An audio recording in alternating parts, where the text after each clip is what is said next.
Hey guys, it's me, Wiley. Guess what I'm talking about today? I'm talking about breaking up. I probably need about 3 minutes of your time if you or someone you know is breaking up. I'm sure it is not the cliche thing of it's getting hot, that's why everybody is breaking up. I'm pretty sure it has nothing to do with that. Because the people that I know that are breaking up at this moment, it has to really do with 3 things. This is my personal experience and the people that I know who are going through breakups. The one thing that can cause a breakup is the lack of communication or poor communication. It's one thing to tell your partner what your needs are and what your requirements are, and it's a whole other thing to not tell them anything at all.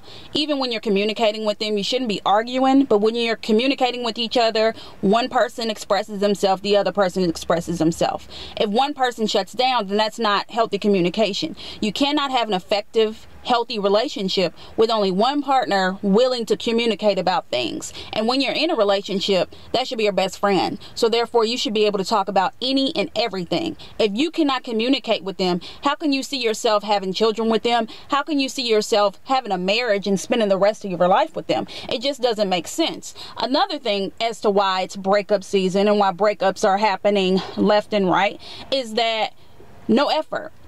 Have you ever been with a person where they were persistent, they were pursuing you, they were coming for you, they were doing everything that you needed for them to do in order to get you, but once they actually got you in a relationship, they just fall off the face of the earth? This can be a matter of a number of things. It could be because you're not communicating with them, so therefore they want to fall off. It could be because you overreact, so therefore they push away. It could be a number of things. But if the relationship is worth fighting for, you definitely want to get things back to where they were. Don't just stop putting in effort with someone if that's who you chose to be with. You know, it just doesn't make sense. If you're in a relationship, both parties need to do their part. The man should not have to be the only one to do all the calling, do all the planning dates, do all of the work it needs and required of 2 people to carry a relationship.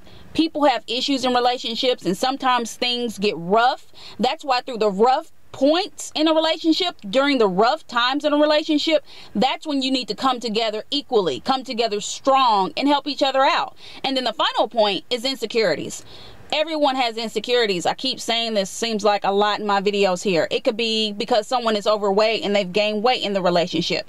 It could be because the bedroom behavior on both parts. One person is not satisfied in the bedroom, or someone is insecure about themselves when it comes to sex and being in the bedroom. It could also be because one person finds themselves unattractive. They just don't like the way they look, and it may not have anything to do with weight. And then the final thing is that person may feel like they're not good enough. When you're in a relationship and you mix all of that in a pot and you have all these insecurities and you express this to your partner, and even if you don't express it, your partner can pick up on it.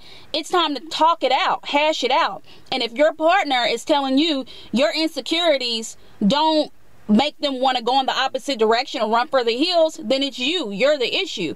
And if you have an issue with that, then you have no reason, you have no business being in a relationship. If your insecurities are so bad that you can't communicate them or get through them or try to work through them in order to have your healthy relationship survive, then it's just, you probably need to be single and figure that out on your own and discover your self-worth and know that you're good enough. You're not damaged goods because you have these insecurities. So, and finally, don't let communication or lack thereof, don't drop the ball when you're in a relationship, and don't allow your insecurities to take over your mind to where it makes you crazy, to where no matter how much your partner tells you, it doesn't matter, whatever you're insecure about, that you can't handle it, because that does not deem a good relationship. All in all, in a relationship, in my opinion, communication is number 1. That you gotta talk to each other. If you don't talk to each other, it'll never work out.